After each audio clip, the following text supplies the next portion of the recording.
आज के आपके करंट अफेयर्स 17 मार्च 2022 के सबसे पहला करंट अफेयर है एलपीजी रिफॉर्म्स के बारे में।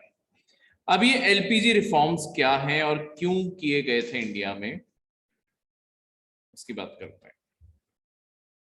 देखो 1950 जब 47 मतलब इंडिया जब आजाद हुआ और 1950 में हमने अपना कॉन्स्टिट्यूशन लागू किया और उसके साथ इकोनॉमिक पॉलिसीज हर चीज बनानी शुरू की।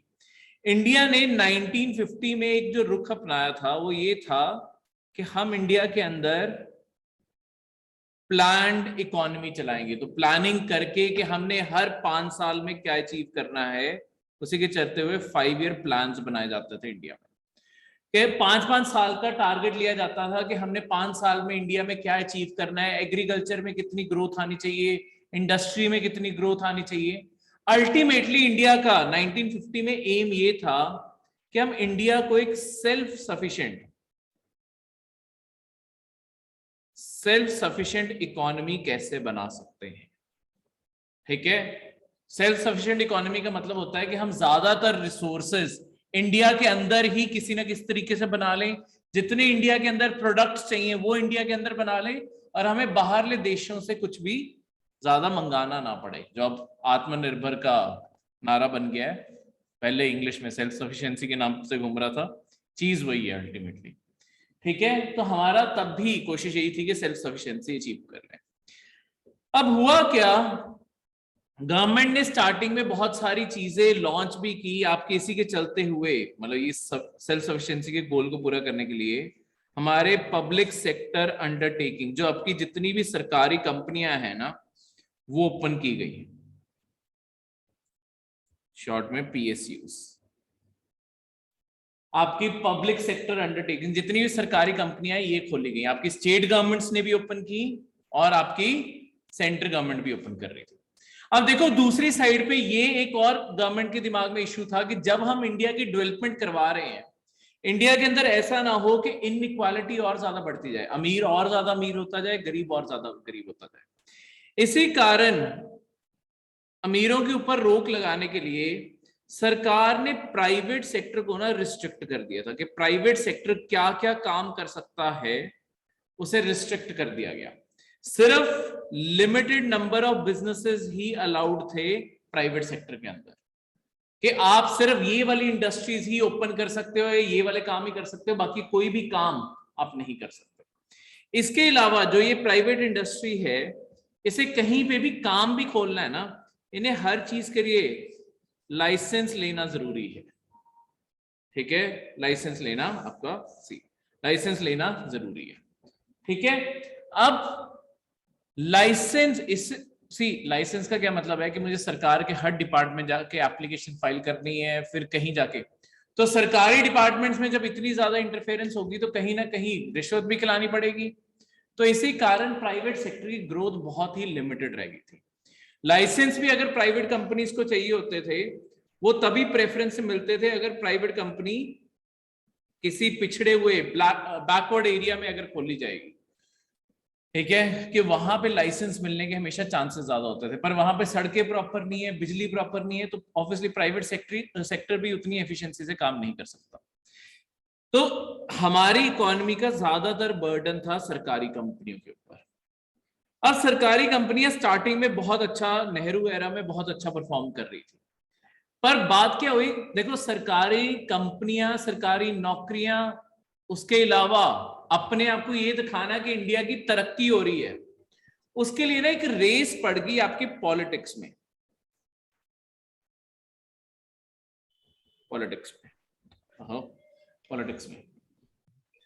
अब देखो किसी भी चीज के अंदर जब पॉलिटिक्स घुसती है, अपने आप में वो पूरी की पूरी जो चीज है उसे खराब भी कई बार करके रख देती है। वही चीज यहां पे भी हुआ कि आपकी जो पॉलिटिक्स थी, जब इंडस्ट्री के इस कंपाउंड में इसका हिस्सा बन गई, तो एक ऐसा एरा शुरू हुआ जहां पे और ज्यादा सरकारी कंपनियां ओपन करने पे फोकस हो गया, दोनों सेंटर की सरकारों का और स्टेट की गवर्नमेंट्स का। देखो लेट्स सपोज तुम्हारी ऑलरेडी एक फैक्ट्री एग्जिस्ट करती है जो सिल्क कि एग्जांपल के तौर पर लगाते हैं, लेट्स सपोज सिल्क की साड़ियां बनाती है, एक कोई फैक्ट्री आपकी ऑलरेडी एग्जिस्ट करती है जो सिल्क की साड़ियां बनाती है, पर अगले इलेक्शन आए, अब अगले इलेक्शन आए, लोगों के साथ वादे करने जाना है, कुछ डेवलपमेंट दिखानी है, तो तुम क्या करोगे, वहां जाके फिर से बोल दोगे कि आपके यहाँ पे एक और सिल्क की फैक्ट्री लगेगी। अब एक ऑलरेडी एग्जिस्ट कर रही थी, एक और खुलवा दी, पुरानी वाली अभी प्रॉफिट कमाने नहीं लगी और अगली वाली तुमने खोल दी है। तो अब दोनों का खर्चा सरकार को अपने बजट से चुकाना पड़ता, तो सरकार घाटा खाती जाती थी। प्लस इंडिया चाहे जितनी भी अपनी इन चीजों के ऊपर फोकस कर रहा था, एक चीज के ऊपर हम डिपेंडेंट ही रहे, वो थी आपकी टेक्नोलॉजी। इंडिया के अंदर टेक्नोलॉजी नहीं थी, तो टेक्नोलॉजी नहीं थी तो इंडिया के अंदर जो भी आपकी हैवी मशीनरी है, हैवी मशीन्स हैं जिनसे एक्चुअली सामान बनना है, जैसे अगर टेक्सटाइल की इंडस्ट्री खोलनी है, एक तो है मैं हाथ से बुनाई करवाना शुरू करूं, पर वो तो कपड़ा महंगा बनेगा, वहीं पे मैं टेक्सटाइल की मशीनें लगाऊंगा, रफ्तार में जल्द से जल्द कपड़ा तैयार हो सकता है एक पूरे सीक्वेंस में। तो ये मशीनें हमें बाहर से मंगवानी पड़ती थी। प्लस इंडिया के पीएसयूज, क्योंकि सरकारी कंपनियां कोई ध्यान इतना नहीं दे रहा था इनके ऊपर, एक तो ये लॉस खा रही थी, घाटा खा रही थी, दूसरा ये क्वालिटी के प्रोडक्ट्स भी नहीं बनाती थी। तो जिस भी इंसान को क्वालिटी का सामान चाहिए होता था, वो हमेशा एप्लीकेशन फाइल करता होता था कि ये सामान बाहर के देश से आ जाए। तो इंडिया का मतलब इतनी कंपनियां खोलने के बाद भी हम बाहर वाली चीजों के ऊपर क्वालिटी को लेकर डिपेंडेंट थे, सामान की क्वांटिटी तक नहीं इंडिया का पूरा कर पाता था, क्वांटिटी में किसी को चाहिए वो भी बाहर से मंगाना पड़ेगा, और खर्चा सरकार का तब भी बढ़ता जा रहा है इनके ऊपर। इसका अल्टीमेटली असर क्या होता है, देखो हर देश जब भी फॉरेन ट्रेड करता है, हर देश जब भी फॉरेन ट्रेड करता है, देखो इंडिया के अंदर आप कोई भी चीज खरीदते हो आप रुपए में खरीदते हो, पर जब आप कोई भी चीज बाहर से ऑर्डर करते हो, देखो होता क्या है, आपने लेट्स सपोज जैसे आज के जमाने में आपने कुछ बाहर से ऑर्डर किया, आपने रुपये में पेमेंट कर दी, पर जो कोई लेट्स सपोज अमेरिका की कंपनी है उससे तो डॉलर में चाहिए ना पेमेंट, तो आपकी पेमेंट जाती है reserve bank of India RBI के पास, आरबीआई अपने रिजर्व से उस कंपनी को डॉलर जारी कर देता है।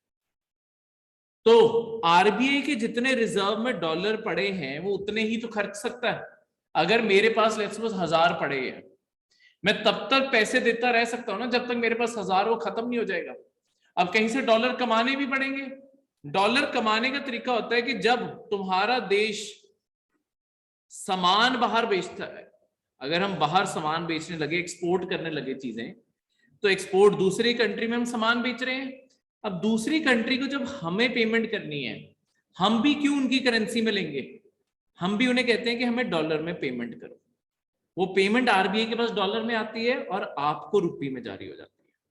तो यानी कि जब आप इंपोर्ट करते हो सामान को, बाहर से सामान मंगाते हो, तब आरबीआई को अपने पर्स से पैसे देने पड़ते हैं, डॉलर देने पड़ते हैं। तो जब भी आप सामान बाहर से मंगाते हो, आरबीआई को अपनी जेब से डॉलर देने पड़ते हैं। जब आप बाहर सामान बेचते हो तो आरबीआई के पर्स में डॉलर आते हैं, वो आपको रुपये जारी कर देता है। आरबीआई ये दोनों साइड के ट्रांजैक्शन को मैनेज कर रहा है कि डॉलर आएगा रुपये देने हैं, रुपये आएगा डॉलर देने हैं, ठीक है, वो बीच में बैठा हुआ। अब इंडिया से एक्सपोर्ट तो कम होते ही जा रहे थे, इंडिया का सामान कोई नहीं खरीद रहा था, पर क्योंकि लोगों को इंडिया के अंदर क्वालिटी प्रोडक्ट्स चाहिए, टेक्नोलॉजी चाहिए, मशीन चाहिए, हमारे इंपोर्ट बढ़ते जा रहे थे। तो आरबीआई धीरे धीरे पैसे चुकाता जा रहा है, सरकार के बिहाफ पे पैसे जाते जा रहे हैं, जाते जा रहे हैं। 1991 का साल आया। 1991 के साल में क्या हुआ है, दुनिया में पहले ही जो सोवियत यूनियन थी, यूएसएसआर थी, वो कोलैप्स कर चुकी थी, वो थोड़ा बहुत हमें सामान के मामले में बचा लेते होते थे। अब हमारा सबसे बड़ा जो दोस्त था इंटरनेशनल वर्ल्ड में, वो खत्म हो गया था। 1991 में इंडिया के पास, ये देखो ये जो सारी इंपोर्ट एक्सपोर्ट चलती है, इसे कहते हैं बैलेंस ऑफ पेमेंट। देखो साल के एंड में हिसाब किताब तो करना पड़ेगा ना। बैलेंस ऑफ पेमेंट क्या है कि अगर मैं एक्सपोर्ट कर रहा हूं, मेरी कमाई आ रही है, अगर मैं इंपोर्ट कर रहा हूं मुझे पैसे चुकाने पड़ रहे हैं, डॉलर चुकाने पड़ रहे हैं ना। अगर मैं एक्सपोर्ट माइनस इंपोर्ट करूंगा, ठीक है, अगर तो एक्सपोर्ट की वैल्यू बड़ी है कि मैं बाहर ज्यादा सामान बेच रहा हूँ, लेट्स सपोज मैं 100 रुपए का सामान बाहर बेच रहा हूँ, 80 रुपए का सामान मंगवा रहा हूँ, यानी कि मेरे पास 20 रुपए सरप्लस है, प्रॉफिट में है ना, कि मेरे देश ने $20 कमाए होंगे। ये इसका उल्टा देखो, अगर एक्सपोर्ट आपके 80 हैं और इंपोर्ट 100 है, तो -20 हुआ ना, घाटा हुआ। ये जो घाटा होता है इसे कहते हैं इकोनॉमी में डेफिसिट, के घाटा हुआ। तो गवर्नमेंट घाटा खाती आ रही थी, तो हमारा बैलेंस ऑफ पेमेंट हमेशा नेगेटिव यानी कि घाटे में ही रहता था। इसके कारण क्या हुआ, 1991 में इस चीज को कहते हैं बीओपी क्राइसिस आ गए। क्राइसिस का क्या मतलब है कि हमारे पास, इंडिया के पास 1991 में ये हालात थे, इंडिया के पास 15 दिन का एक टाइम पे पैसा था सिर्फ इंपोर्ट करने का। अगर 15 दिन में कोई इंतजाम ना होता, मतलब हर 15-15 दिन ही हम इंश्योर कर सकते थे, उससे ज्यादा इंश्योर नहीं कर सकते थे। अगर कभी भी हमारे इंपोर्ट और ज्यादा बढ़ते, इंडिया दुनिया में बैंकक्रप्ट हो जाता, हमारा पूरा देश बर्बाद हो जाता। ये क्राइसिस आ चुकी है हमारे ऊपर एक बारी 1991 में, ठीक है, जिसे बीओपी क्राइसिस कहते हैं। तो ये सिर्फ 15 दिन के करीब का हमारे पास पैसा बचा हुआ था। इसी टाइम पे जो आपके प्राइम मिनिस्टर थे, उन्होंने बहुत ही बोल्ड डिसीजन उठाया, पीवी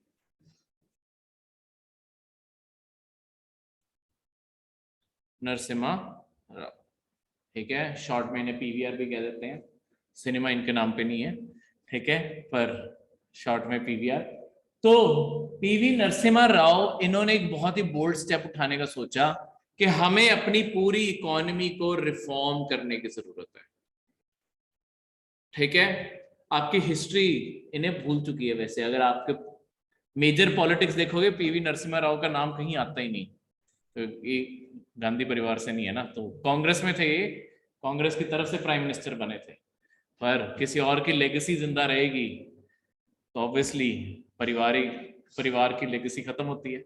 इसलिए इनकी जो ग्रेव है ना, जो इनकी याद में वो मार्ग बनाया गया, वो भी दिल्ली में नहीं है, सारे प्राइम मिनिस्टर्स की वहां नहीं तो वहां बनाया जाता है, इनकी साउथ में बनाई, कि दिल्ली में भुला ही दिया जाएगा, ठीक है। पर इनकी one of the greatest contribution है, क्योंकि बहुत ही पॉलिटिकल हिम्मत चाहिए इंडिया के अंदर ये कहना कि आज से सरकारी कंपनियां बेची जाएंगी, सरकार प्राइवेट कंपनियों को बिजनेस करना अलाउ करेगी, फॉरेन कंपनीज इंडिया के अंदर आके इन्वेस्ट कर सकती हैं, अपने ऑफिसेस खोल सकती हैं। तो सारी इकोनॉमी का टोटल शिफ्ट, इसके चलते हुए लिटरली इंडिया में इतने प्रोटेस्ट हुए हैं, लोगों ने अपने आप को सड़कों पे आग तक लगा ली, पर इन्हें पता था कि अगर ये ना किया गया इंडिया बर्बाद हो जाएगा, ठीक है। अगर अपने पेरेंट्स से 1990 से पहले वाला इंडिया कभी पूछोगे ना, आज जैसे तुम्हें अगर एक घड़ी खरीदनी है, घड़ी खरीदने के लिए कितना टाइम लगता है, इंस्टेंट दुकान जाओगे, रिस्ट वॉच खरीद सकते हो, कभी भी पैसे ही देना है, अगर पैसा है तो जाके तुम खरीद सकते हो। उस टाइम पे वेटिंग लिस्ट में नाम लिखवाना पड़ता था, और फिर होता था कि 2 महीने बाद आके घड़ी ले जाना, 2-3-4 महीने की वेटिंग होती थी, फिर जाके रिस्ट वॉच मिलती थी। ये जो आज इंडिया सरप्लस में घूम रहा है, ठीक है, कभी तब इंडिया में एसी ये सब कुछ भी कॉमन नहीं था, तो इंडिया ने पिछले 25-30 साल में ये रिफॉर्म का शिफ्ट मारा, ठीक है। अब पीवी नरसिम्हा राव जो थे, इसलिए उन्होंने अपने फाइनेंस मिनिस्टर बनाए, और यहीं से पॉपुलर हुए थे डॉक्टर मनमोहन सिंह। डॉक्टर मनमोहन सिंह को जिम्मेदारी दी गई कि आपने रिफॉर्म्स बताने हैं, क्या करना है, कैसे करना है। देखो, जब भी कोई भी कंट्री बीओपी क्राइसिस में होती है ना, किसी के पास भी ये फॉरेन एक्सचेंज के रिजर्व्स बहुत कम रह जाए, डॉलर इन सबके, एक ना इंटरनेशनल ऑर्गेनाइजेशन बनाई है, वो उसके पास जाके मदद मांग सकते हैं, वो है आपकी इंटरनेशनल मॉनेटरी फंड, शॉर्ट में IMF। इंटरनेशनल मॉनेटरी फंड का यही काम है कि जो भी कंट्री ऐसी क्राइसिस से निकल रही है वो इनके पास जाके लोन ले सकती है। पर ये जो लोन देते हैं, ये लोन ऐसा नहीं है कि तुमने जाके लोन अप्लाई किया और तुम्हें मिल जाएगा। देखो पता तो उन्हें भी है ना कि तुम ये पैसा मांगने आए हो तो तुम्हारी इकोनॉमी के अंदर कुछ ना कुछ गड़बड़ है, तभी तुम आज इस हालत में हो कि तुम्हें पैसे मांगने आना पड़ा है। तो ये जो लोन देते हैं वो है कंडीशनल लोन। कंडीशनल लोन देते हैं कि कंडीशन सेट करते हैं। लेट्स सपोज तुमने जितना पैसा मांगा है उसे 2 या 3 इंस्टॉलमेंट्स में बांट देंगे। हर इंस्टॉलमेंट से पहले कंडीशन कहेंगे कि ये कंडीशन फुलफिल करोगे तो ये पैसा दे देंगे, फिर अगली कंडीशन फुलफिल करोगे तो ये दे देंगे, फिर उससे अगली करोगे तो ये दे देंगे। तो इस तरीके से हमें भी आईएमएफ के पास जाना पड़ा था। आईएमएफ ने यही कंडीशन लगाई कि तुम अपनी इकोनॉमी को रिफॉर्म करोगे।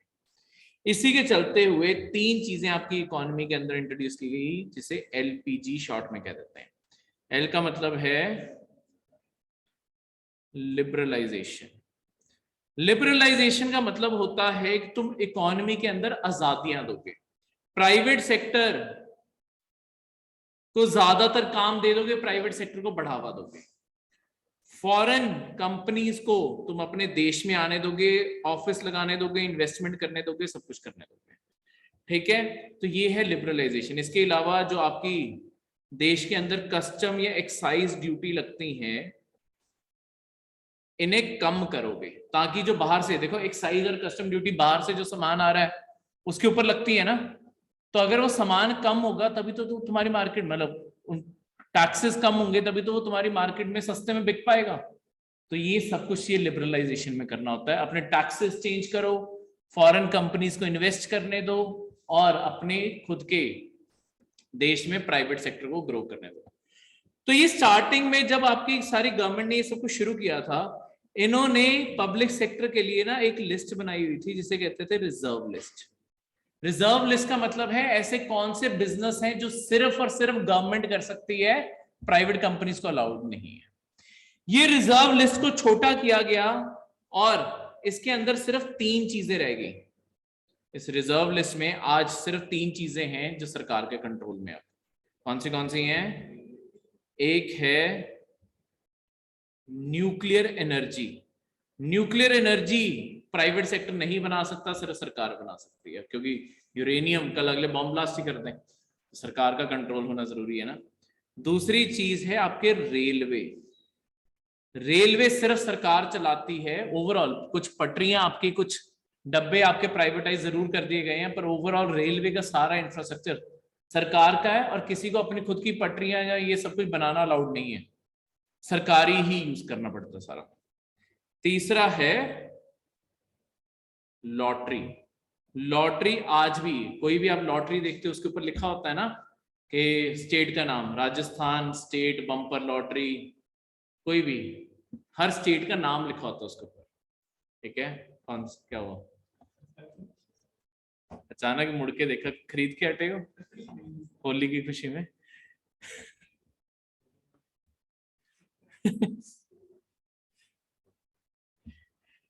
दूसरी चीज है प्राइवेटाइजेशन। प्राइवेटाइजेशन में क्या होता है कि सरकार अपनी कंपनीज को बेच देगी। ठीक है, जो भी जितनी भी सरकार की लॉस मेकिंग कंपनीज है ना, या तो सरकार उनमें डिसइन्वेस्टमेंट कर देगी कि उनके कुछ शेयर बेच दे, या पूरी की पूरी कंपनी को ही बेच दे। जैसे अभी आपकी एयर इंडिया टाटा को बेची गई है ना, तो क्योंकि एयर इंडिया घाटे में चल रही थी, तो सरकार का काम नहीं है वैसे बिजनेस करना, इसलिए घाटे भी खा रही थी। तो अब तभी सारी की सारी एयरलाइन उठा के टाटा को बेच दी गई है कि टाटा खुद देखें इसे प्रॉफिट में कैसे लेके आए। ठीक है, अगली चीज है आपकी ग्लोबलाइजेशन। अब ग्लोबलाइजेशन का क्या मतलब है? ग्लोबलाइजेशन का ये मतलब है कि आप इस चीज की जिद छोड़ दो कि सब कुछ आप ही बना लोगे, बल्कि पूरी दुनिया एक चीज के ऊपर चलती है जिसे कहते हैं सप्लाई चेन। अब ये सप्लाई चेन क्या होती है? देखो, अगर आप कोई भी प्रोडक्ट देखोगे, एक प्रोडक्ट 100% एक देश में नहीं बना होता। जैसे आपको कोई भी मोबाइल लगा लो, मोबाइल बना किसी एक कंट्री में होगा, let's say made in China है, पर शायद जो उसके अंदर टेक्नोलॉजी है, टेक्नोलॉजी लेट्स सपोज अमेरिका की हो सकती है, उसके अंदर जो चिप सेट अंदर चिप डली है वो शायद जर्मनी से बनी हो सकती है, उसके अंदर जो बैटरी बनी है वो शायद इजराइल में बनी हो सकती है। ऐसे करते कराते और फाइनली वो चाइना में असेंबल हुआ है। ये अलग अलग देश कोई ना कोई कंपोनेंट बना रहे हैं ना, तो तुम इंस्टेड की जिद पकड़ो कि मैं पूरा फोन ही खुद बनाऊंगा, तुम कोई एक कंपोनेंट के ऊपर अपनी मास्टरी हासिल कर लो, उस मोबाइल फोन की सप्लाई चेन का हिस्सा बन गए ना तुम, कि तुम्हारे देश में ये चीज बन रही है, तो तुम ऑब्वियसली अगर वो सप्लाई चेन ग्रो करेगी तुम्हारा देश अपने आप पैसे कमाना बढ़ा देगा। चाइना के अंदर सारा सामान बनता नहीं है, चाइना सिर्फ असेंबल करता है ज्यादातर चीजों को। जब हम कहते हैं made in China, made in China में उसके अंदर हर चीज चाइना से नहीं बनी हुई, बहुत सारी चीजें चाइना में भी अब बनने लगी हैं, पर कहीं ना कहीं से कंपोनेंट जोड़ के वो पूरा प्रोडक्ट तैयार किया। इसी सप्लाई चेन में इंडिया ने अपना सबसे बड़ा जो एसेट था उसे यूज किया, हमारी इंग्लिश स्पीकिंग पॉपुलेशन। हमने इसी के चलते हुए इंडिया में बीपीओ जो आपके कॉल सेंटर है वो इंडिया के अंदर ओपन करवाए, service customer care centres open करवाए कि आपको कोई भी प्रॉब्लम है कॉल सेंटर में आप कॉल करोगे वो सॉल्व करेंगे, क्योंकि पूरी दुनिया में इंग्लिश सबसे कॉमन लैंग्वेज है। इंडिया के अंदर पॉपुलेशन है जो इंग्लिश बोल सकती है बेसिक, हमने उन्हें ट्रेन करके ये इसका हिस्सा सबसे बड़ा इंडिया के अंदर ये बनाया। बाद में धीरे धीरे हमारा आईटी सेक्टर भी ग्रो कर गया, ठीक है, आईटी भी एक तरह से ऐसी सर्विसेज प्रोवाइड कर रहा है, सप्लाई चेन का हम हिस्सा बन गए। तो इसी के चलते हुए 1991 के बाद इंडिया का पूरा रूप बदलने लगा, और आज जहां पे है तो ज्यादातर जो तुम ग्रोथ देखते हो 1991 के बाद की ग्रोथ है, ठीक है। हम एक रिसोर्स डेफिसिट कंट्री से एक रिसोर्स सरप्लस कंट्री बन गए, ठीक है। जैसे आखिरी बारी राशन कार्ड मजबूरी में कब यूज करना पड़ा, पर 1990 से पहले राशन कार्ड बहुत ही जरूरी था, क्योंकि खाना भी इंडिया के अंदर पूरा नहीं होता था। जैसे दूध है, अभी दूध दुकान पे जाओगे दूध के पैकेट ही पैकेट पड़े हैं, दो उठा के चल पड़ोगे, पैसे देने पड़ेंगे, मतलब ऐसे नहीं, फ्री नहीं हुआ अभी इंडिया के अंदर, पैसे देने पड़ेंगे। पर सरप्लस है, तब दूध के लिए भी लाइनें लगती थी, मिला तो मिला, नहीं मिला तो नहीं मिला, ठीक है, क्लियर है। तो इस तरीके से ये सब कुछ, तो ये है सारे एलपीजी रिफॉर्म्स और उनके बारे। सेकंड एक आपके इंटरनेशनल बॉडी के बारे आया हुआ है, इंटरनेशनल कोर्ट ऑफ जस्टिस। अब ये बॉडी क्या है, देखो कभी भी किसी एक देश ने नेशन टू नेशन कभी भी केस फाइल करना हो, कभी भी दो देशों के बीच में कोई भी लड़ाई हो जाए, मतलब लड़ाई कैसे बहस हो जाए, फुल फ्लेज लड़ाई, जैसे आज यूक्रेन और रशिया का ही है, यूक्रेन रशिया को इंटरनेशनल कोर्ट ऑफ जस्टिस ले गया था। इसमें क्या है कि इसके अंदर आपके टोटल 15 जजेस है।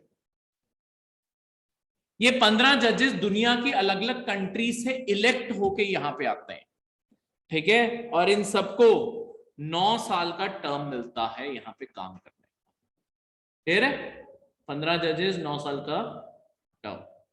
अब कोई भी दो जजेस एक सेम कंट्री से नहीं हो सकते, क्योंकि उस कंट्री को फेवर हो जाएगा ना।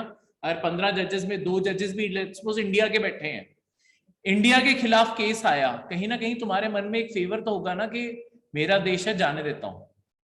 तो इसी कारण ये 15 अलग अलग दुनिया में सीटें बांटी हुई हैं, उसके मुताबिक इलेक्शन होते हैं और यहाँ पे चुने जाते हैं। किसी भी कंट्री को किसी के खिलाफ भी केस करना है वो यहाँ पे जा सकते हैं और केस फाइल कर सकते हैं, ठीक है। जो आपकी यूनाइटेड नेशंस, जो सारी दुनिया की असेंबली है, यूनाइटेड नेशन ऑर्गेनाइजेशन, उसका ये अपना कोर्ट है, यहाँ पे केस जाके फाइल कर सकते हैं, ठीक है। और इसका मतलब न्यूज यही थी कि आपके इस कोर्ट ने ऑर्डर किया है रशिया को कि अपनी इन्वेजन सस्पेंड कर दो और पीस से बात करो। बस अब प्रॉब्लम कहां आती है,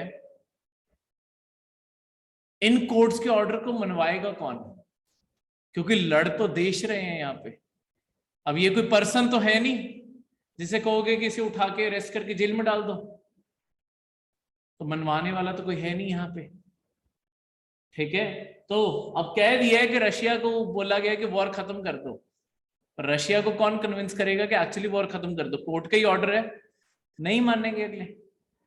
तो एक तरीके से ये बॉडीज यही रह जाती है, सी नहीं मानते हो तुम्हारी इंटरनेशनली इमेज डैमेज होती है कि ये देश इंटरनेशनल ऑर्डर में विश्वास नहीं कर रहा, पर रशिया तो ऑलरेडी नहीं कर रहा, तभी तो वॉर कर रहा है, तो उसे इससे भी कुछ लेना देना नहीं। जैसे आज से कुछ साल पहले इंडिया पाकिस्तान को यहां पे लेके गया था, हमारे एक x navy person Kulbhushan Yadav, अगर आपको याद हो, उन्हें अरेस्ट किया गया था ईरान की बॉर्डर से। पाकिस्तान ने इल्जाम लगाया था कि इंडियन जासूस है और यहाँ पे टेररिज्म फैलाने के लिए यहाँ पे है, और पाकिस्तान के कोर्ट ने उन्हें फांसी का ऑर्डर दे दिया था। इंडिया की एम्बेसी के लोगों ने कुलभूषण यादव से मिलने की एप्लीकेशन की कि हमें मिलने तो दो, हमारा सिटीजन है। पाकिस्तान ने सब रिजेक्ट कर दिया और फांसी की डेट फिक्स कर दी कि आज से 10 दिन बाद फांसी है।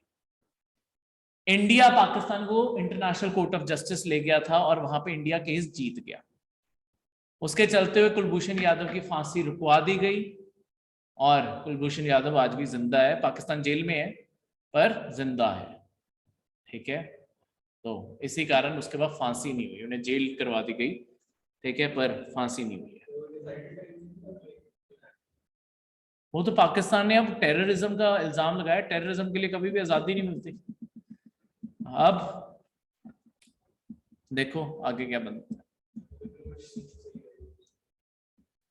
पाकिस्तान के ऊपर है, वो छोड़ दे तो छोड़ दे, नहीं तो एक किसी भी ऐसे पर्सन के ऊपर इल्जाम लग जाए और वो उस देश के अंदर है तो देखो बचाना मुश्किल हो जाता है देश के लिए। क्यों? तुम पाकिस्तान के अंदर घूम रहे हो, तुम्हारे ऊपर इल्जाम लगा, डिप्लोमेट थोड़ी है वो, ठीक है। क्लियर है? तो ये था आपका ये सारा का सारा करंट।